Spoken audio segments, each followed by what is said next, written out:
Hello everyone, in our today's video, we will discuss about difference between money bill and finance bill.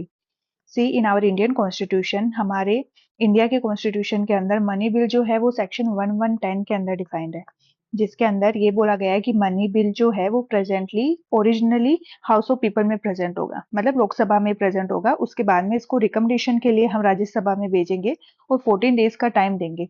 तो उन recommendation के साथ अगर वो बिल वापस आता है तो वो रिकमेंडेशन या तो लोकसभा एक्सेप्ट भी कर सकती है और रिजेक्ट भी कर सकती है। और अगर 14 डेज के अंदर वो वापस नहीं आता है तो उसको एक्सेप्टेड ही माना जाता है। देखिए, मनी बिल जो है उसके अंदर प्रेसिडेंट की एसेंट जो होती है वो रिक्वायर्ड होती है। पर हमारे फाइनेंशियल बिल 1 है जो कि 1117 के क्लोज 1 के अंदर, और फाइनेंशियल बिल सेकंड है जो कि आर्टिकल 117 के क्लोज 3 के अंदर दिए गए हैं। उसके अंदर जो फर्स्ट बिल है फाइनेंशियल बिल, उसके अंदर प्रेसिडेंट की रिक्वायरमेंट होती है, पर सेकंड बिल के अंदर वो रिक्वायरमेंट नहीं होती है। राज्यसभा जो है वो कोई अमेंडमेंट मनी बिल के अंदर बिल्कुल नहीं कर सकती है, पर फाइनेंशियल बिल फर्स्ट और सेकंड दोनों के अंदर वो अमेंड कर सकती है, मतलब उसकी रिकमेंडेशन जरूरी होती है। जो अप्रूवल है स्पीकर ऑफ लोकसभा का, वो क्लासिफाई करता है मनी बिल और फाइनेंशियल बिल को। तो मनी बिल के अंदर ये रिक्वायर्ड है और फाइनेंशियल बिल के अंदर ये रिक्वायरमेंट नहीं है।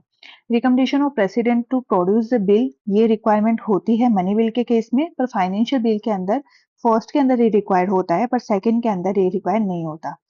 वही प्रेसिडेंट वाली बात, जो फर्स्ट में प्रेसिडेंट की एसेंट थी वैसे ही रिकमेंडेशन है, वो सेम क्राइटेरिया अप्लाई होगा।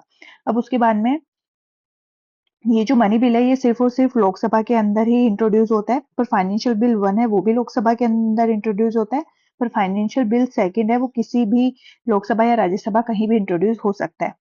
अब जो प्रोविजन है जॉइंट सीटिंग का, रिजॉल्व द डेडलॉक, इसके अंदर मनी बिल के अंदर नहीं होता, और प्रेसिडेंट है फाइनेंशियल बिल के केस में समन कर सकता है जॉइंट सीटिंग के लिए। अब आर्टिकल जो इसके मेंशन है तो 1110 आर्टिकल में मनी बिल दिया गया है, और फाइनेंशियल बिल जो है हमारा 117 के क्लोज 1 और सेकंड बिल 117 के क्लोज